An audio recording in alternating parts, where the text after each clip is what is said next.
Olá, sejam bem-vindos ao canal 85-Bit Developer.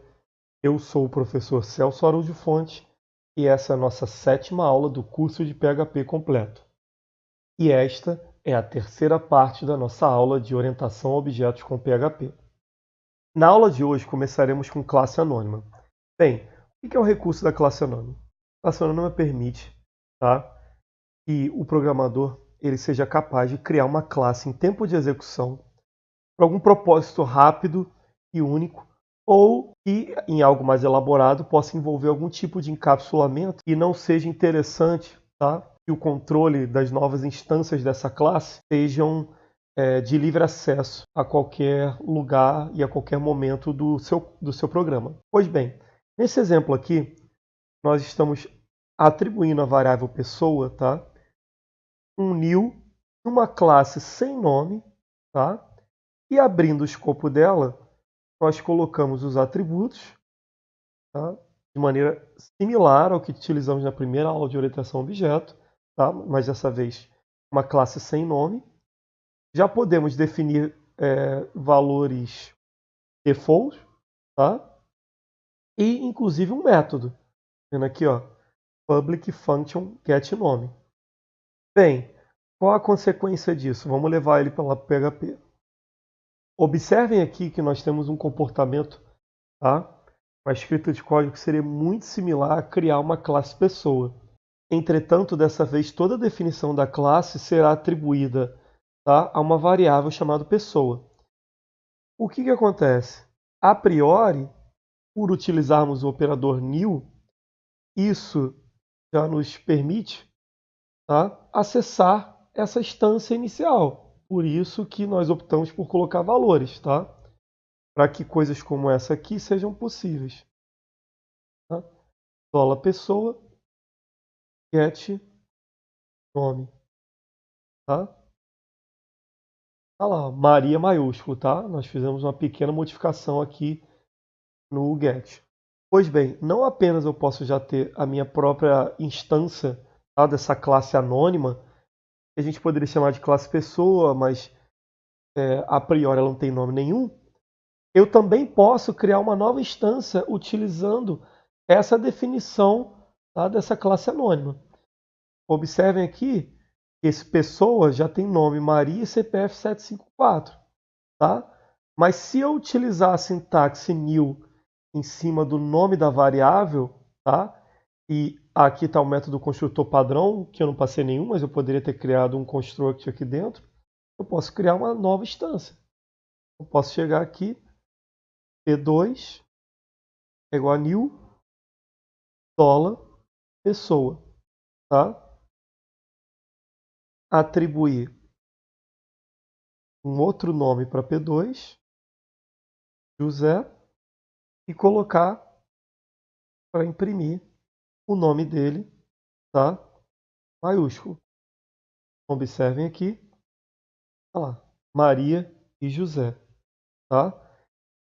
Bem, se nós debugarmos essas variáveis, observem que P2, ele é um objeto, mas ele é a instância de uma classe anônima, não é mais a classe pessoa, É uma classe anônima, então é um tipo especial de classe, beleza? É mais um tipo especial do PHP. Além disso, eu também posso criar classes anônimas através de function, muito parecido com JavaScript pré-2015. Então, como é que a gente utiliza essa sintaxe? Vamos lá.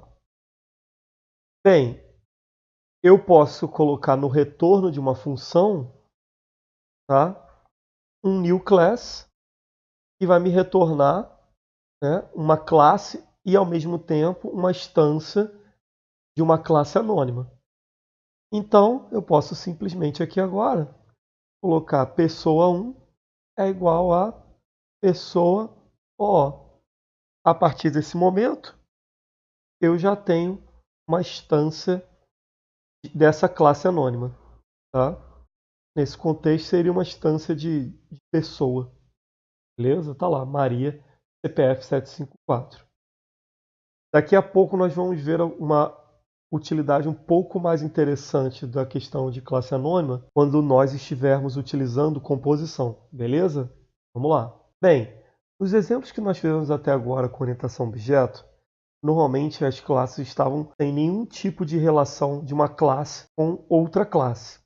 Mas, quando nós começamos a modelar situações, domínios da vida real, é comum que algum tipo de classe, algum tipo de objeto, tá, uma entidade, tenha uma associação com outra entidade. E isso é uma verdade não só apenas para orientação a objetos, mas para outros paradigmas, como, por exemplo, o modelo relacional. Bem, a orientação a objeto, a gente tem o recurso da associação, tá?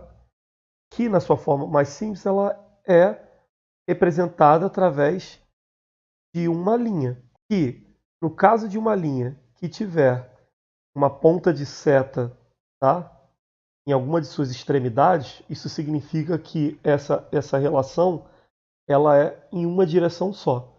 Tá? Então, para navegar através dessa associação, eu só tenho uma direção para escolher. Beleza? Quando não tem a ponta da flecha, é porque a associação é bidirecional. Além disso, normalmente a associação ela tem um nome. Então tá aqui, ó. Classe pessoa possui veículo. Tá? Então, esse aqui é o nome da relação, da associação.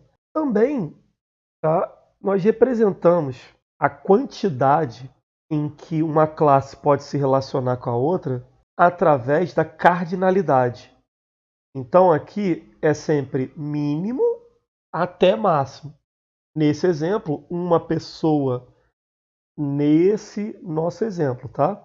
Ela pode possuir 0 ou, no máximo, um veículo. Beleza? Essa cardinalidade ela faz uma diferença muito grande na hora que a gente vai escolher como a gente vai implementar. Vamos ver isso daqui a pouquinho. Vamos lá. Bem, vamos ver aqui um pequeno exemplo onde eu tenho uma classe pessoa com um atributo público nome, tá? E eu tenho uma classe veículo com um atributo placa. Campo modelo também.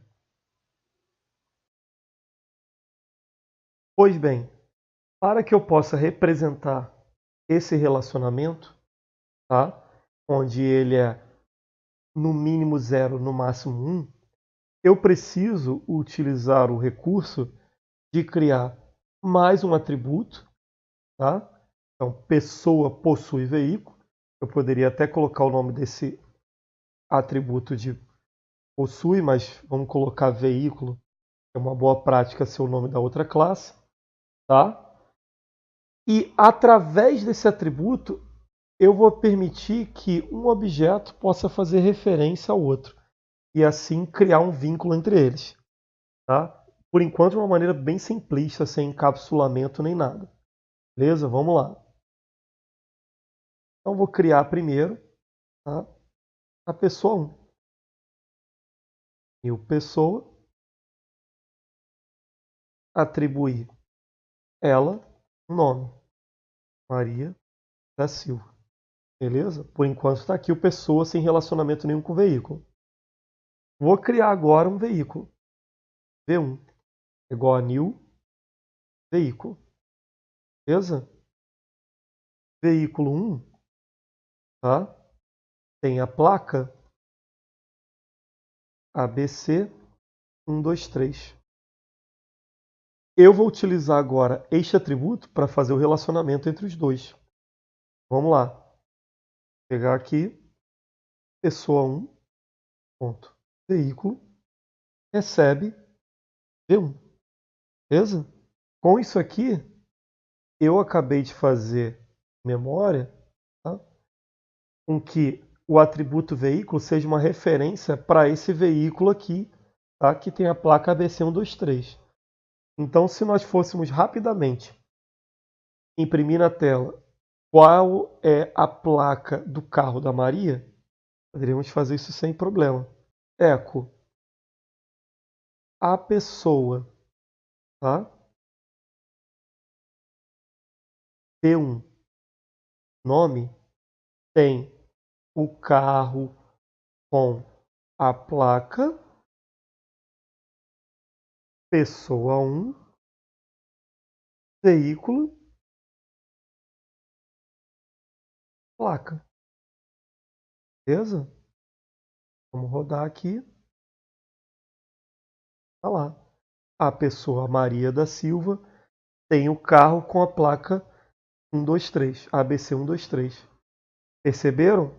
Graças a um atributo aqui, nós conseguimos ser capazes de representar essa relação, tá, de no máximo 1 entre pessoa e veículo. Pois bem, conforme eu havia falado, existe um tipo especial de associação, que é uma composição. Que tipo de associação é essa? A composição é um tipo de associação, tá, em que existe um relacionamento forte entre um objeto ter outro objeto, a ponto, tá, de um objeto ele ser composto, tá, isso é, ele apropriar-se de outro objeto. O que isso significa na prática? Significa que se o objeto forte da relação ele é composto por um ou outros objetos, tá, ele se relaciona com mais de um, no momento em que esse objeto mais forte ele deixa de existir, os outros objetos também não fazem mais sentido existirem sem ele. Beleza? E para que toda essa fórmula, tá? toda essa regra ela faça sentido, é essencial, tá, o uso do encapsulamento para permitir com que essa lógica faça sentido. E na OML, tá, ele é caracterizado por esse losango aqui, tá, preenchido. Nesse nosso exemplo, nós temos aqui a classe e-mail, a classe assunto, classe corpo e classe destinatário. Um e-mail, tá, ele tem uma relação, uma associação, tá, de composição com essas três classes, sendo que eles são parte deste todo, tá, que é o e-mail. E como é o losango preenchido, isso significa que é uma associação do tipo composição. Isso é, no momento em que ele deixar de existir, essas partes deixam de existir também. E o mesmo serve para o momento do nascimento deles. Os três irão nascer juntos, tá, com o todo, pois os três são parte desse todo. Então vamos lá. Observem aqui, tá, que nós temos as três classes: assunto, corpo, destinatário, tá, e e-mail, beleza? E no momento em que eu instanciar, tá, um objeto do tipo e-mail, o que acontece? Eu automaticamente terei o todo composto, tá, de suas partes. Vamos ver aqui? Tá lá. Eu tenho lá um e-mail, tá, com um objeto do tipo assunto, um objeto do tipo corpo, um objeto do tipo destinatário. E eu não posso, tá, montar eles de forma explícita, separada a priori, porque eu encapsulei eles com a visibilidade privada. Então, para que essa classe ela se torne mais robusta a nível de ser prática, eu precisaria criar accessors e mutators, tá, para essa classe, como por exemplo, public function set assunto, tá? E aí poderia ser aqui, por exemplo, o texto. E aí no momento em que o programador que estiver usando essa minha classe, vou poder chegar aqui, diz assunto, texto, recebe $texto. Isso aqui eu criei um mutator, tá, para algo que está encapsulado. Eu poderia agora criar um accessor, sem problema nenhum. Public function get assunto. Tá? E aqui dá um return is assunto texto. Beleza? Com isso eu consigo fazer um accessor e um mutator para algo que está encapsulado. Pois bem, de qualquer jeito, nessa implementação, as classes assunto, corpo e destinatário, tá? Neste caso aqui, neste modelo, nada impede que o programador possa criar instâncias separadas delas. Beleza? Não vai poder, a priori, modificar e trocar, tá? Essas instâncias estão sendo criadas no construtor do e-mail por alguma externa.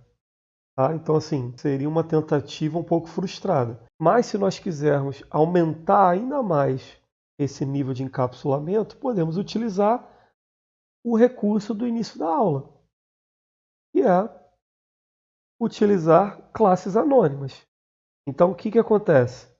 Eu posso, tá, criar uma classe e-mail e na hora da construção, tá, na hora da instância, na hora que eu crio uma instância nova de e-mail, eu utilizo classes anônimas que só existem dentro do contexto do método construtor dessa classe, tá, para ter meus objetos lá. Qual a consequência disso? Vamos levar para lá. Então, aqui no nosso código, observem que desta vez, tá, as classes internas, tá, que fazem parte do todo, que é o e-mail, elas são criadas com classes anônimas a ponto de que apenas no contexto do método construtor eu seja capaz de criar novas instâncias delas. Beleza? Tá? O comportamento é um pouco parecido com o do anterior, tá? Tá todo encapsulado com privado. Porém, dessa vez seria algo, nesse caso, impossível eu tentar criar, tá? Corpo new corpo, porque não existe a classe corpo.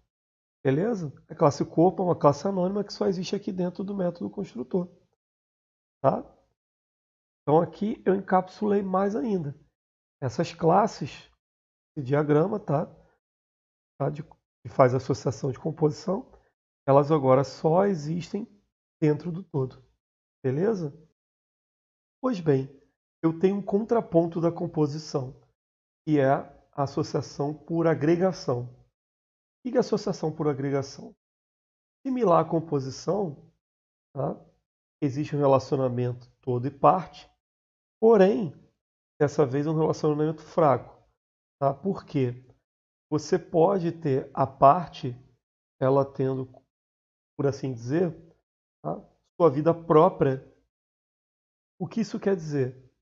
Significa que esse objeto, tá, que faz parte daquele todo, ele não vai fazer mais parte do ciclo de vida do objeto todo. Porém, ela pode ainda sobreviver se o todo deixar de existir. Tá? Então, o relacionamento é uma versão mais fraca, tá? Dá uma flexibilidade dependendo do contexto da regra do seu domínio, em contraponto à composição. Por exemplo, temos aqui, tá, um relacionamento de agregação entre motor, tá, motor V8, que é uma especialização de motor, e carro. Nesse exemplo, o que acontece? Vamos lá. Eu tenho aqui, tá, a classe motor V8 e a classe carro. Eu tenho o encapsulamento aqui do motor, tá? E na hora em que eu ansio um carro, eu tenho que passar uma referência de motor. Tá vendo? Isso é, para o carro começar, ele tem que ter um motor. Porém, esse motor é um objeto que pode ter uma vida independente. Então, se o carro deixar de existir, o motor continua. Tá? Não é à toa que, se nós removermos, tá, o carro da memória, não tem problema nenhum. A gente continua, tá, acessando o objeto de motor.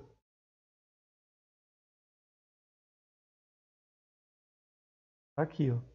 Beleza? Não tem atributo nenhum, tá? Mas tem objeto sem problema nenhum.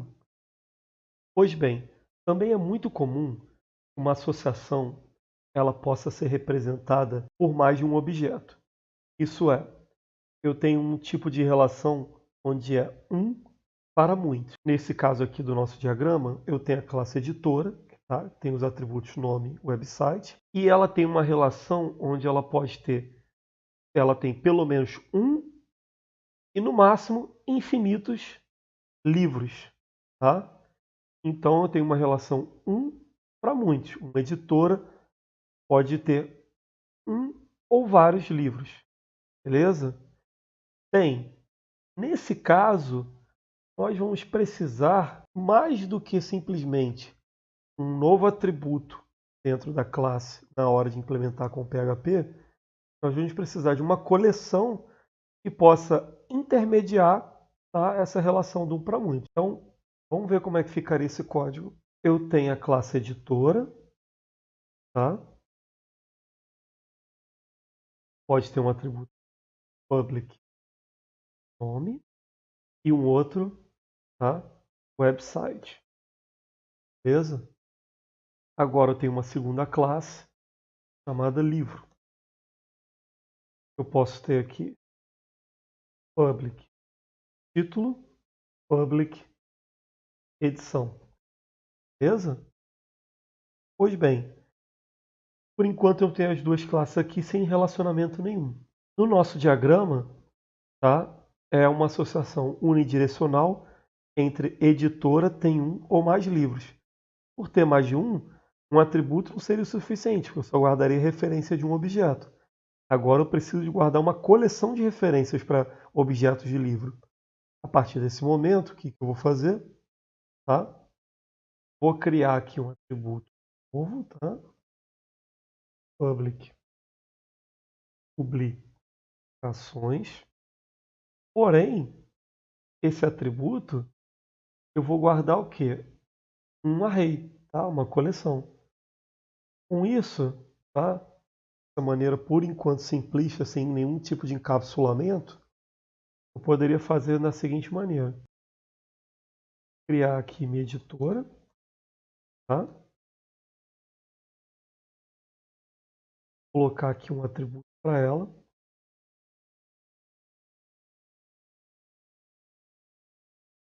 Criar um livro, L1 igual a new livro.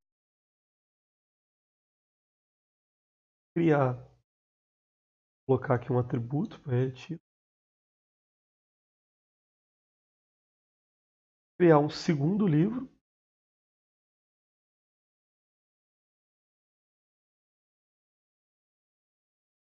Dois, título igual 2. Beleza? Então agora eu posso, ou de uma vez só, ou incrementando, colocando sempre uma nova posição do array, tá? Cada um desses livros, colocando eles dentro desse array, está sendo guardado nessa variável, nesse atributo publicações.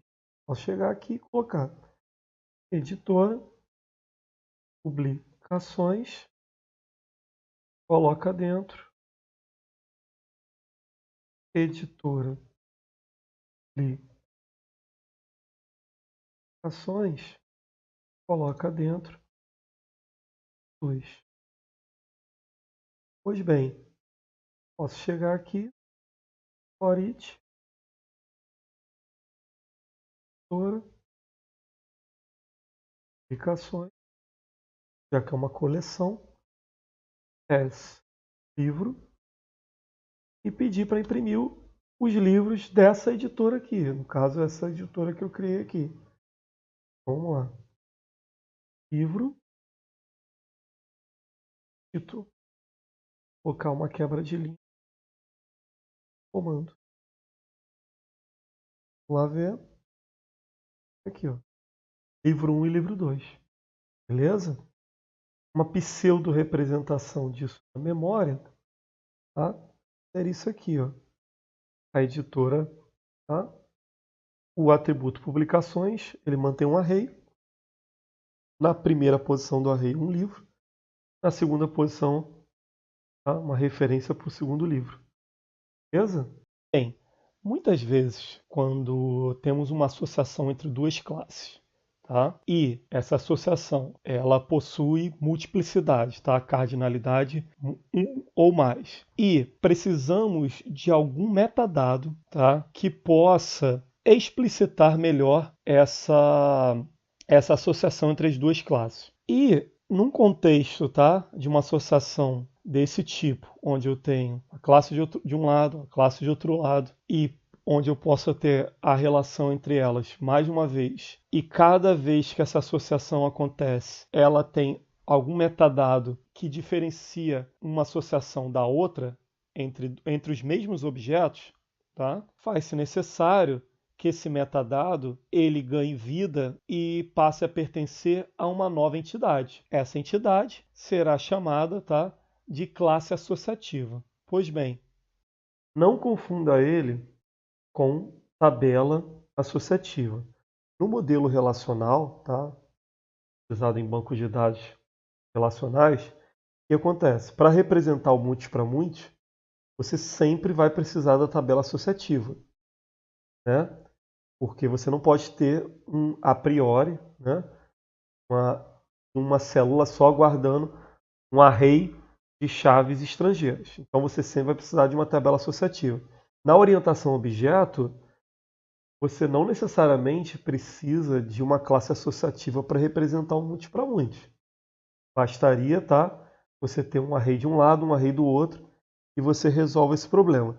Porém, muitas vezes, tá, é intrínseco, tá, do domínio que entre uma relação muito para muitos exista algum dado adicional. Tá? E aí essa relação, tá, essa associação, ela tem vida própria. Esse exemplo aqui, ele ilustra isso muito bem. Por quê? Um ator pode participar de 0 ou infinitos filmes. E um filme, normalmente, tá, tem um ou infinitos atores. Porém, cada vez que um ator participa de um filme, ele exerce um papel diferente. Papel não é um metadado nem do ator, nem do filme, tá? Porque tem hora que o ator é vilão, tem hora que o ator é mocinho, não importa. E o filme tem vários atores. Então não bastaria simplesmente colocar também papel aqui. Papel é algo intrínseco da atuação do ator naquele filme. Para isso, eu acabo tendo uma situação chamada, tá, classe associativa, aonde eu tenho um atributo específico, tá, nessa classe associativa que vai auxiliar a enriquecer e a tornar distinto a relação que esse ator teve nesse filme. Inclusive, ele pode atuar no mesmo filme mais de uma vez, mas com papéis diferentes. Beleza? Vamos ver agora um exemplo de implementação dele com o PHP. Não existe uma fórmula de bolo, tá, para tornar isso aqui código. Existem várias técnicas. Vou mostrar para vocês a que eu considero talvez uma das mais simples. Vamos lá. Eu tenho aqui a classe ator, beleza? Com um atributo nome, tá? Eu tenho uma classe, tá, filme com um atributo título. Pois bem, um ator pode atuar em 0 ou mais filmes, um filme pode ter 0 ou vários atores, tá? Inclusive o mesmo ator pode atuar várias vezes no mesmo filme. Esse filme pode conter aquele ator atuando mais de uma vez. Basta lembrar de filmes como O Professor Aloprado, onde o Ed Murphy, tá, ele atua no filme com diferentes papéis. Para isso, eu agora vou ter que ter uma classe associativa chamada atuação. ela vai fazer a associação entre quem? Entre, tá, o ator e o filme. E o ator, nesse filme, ele vai desempenhar o quê? Determinado papel. Beleza? Pois bem, para que eu possa fazer essa relação agora também ficar bidirecional, o que eu vou fazer? Coloco aqui já com uma relação com multiplicidade. Vou usar a coleção atuações igual a um array, tá? E public atuações é igual a um array também. Beleza?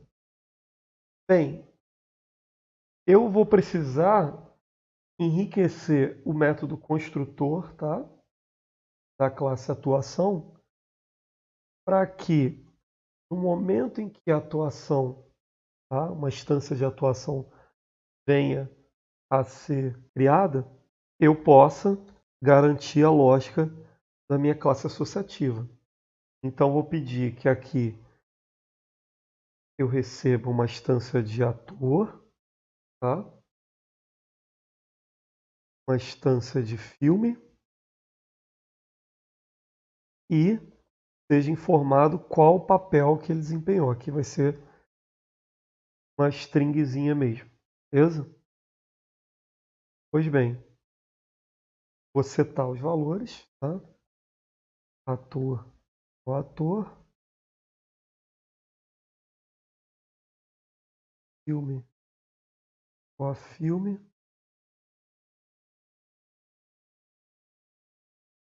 papel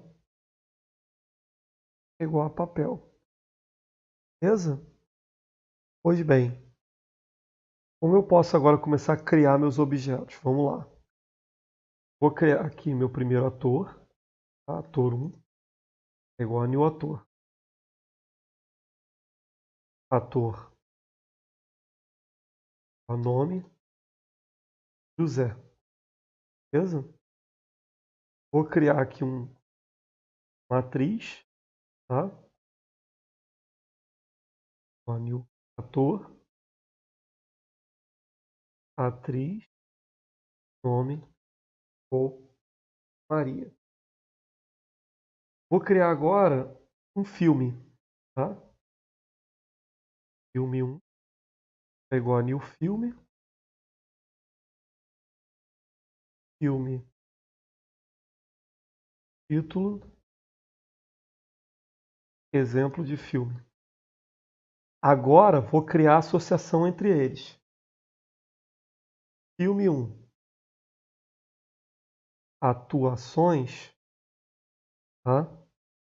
Vai receber, tá? Uma nova posição no array, que será um new atuação. Observem que eu optei por não criar uma variável para apontar separadamente. E vai ser, essa atuação foi do ator 1 no filme 1, fazendo o papel de mocinho. Filme teve só ele, tá? Também teve uma outra atuação. Foi atuação. Foi a atriz, esse mesmo filme, fazendo o papel da donzela. Então, se eu debugar aqui meu código, observe uma coisa peculiar. Eu tenho lá o filme, tá? Exemplo, com duas atuações, tá vendo? Um array de tamanho 2. A primeira atuação, o ator José, tá? Fazendo papel de mocinho. Em qual filme?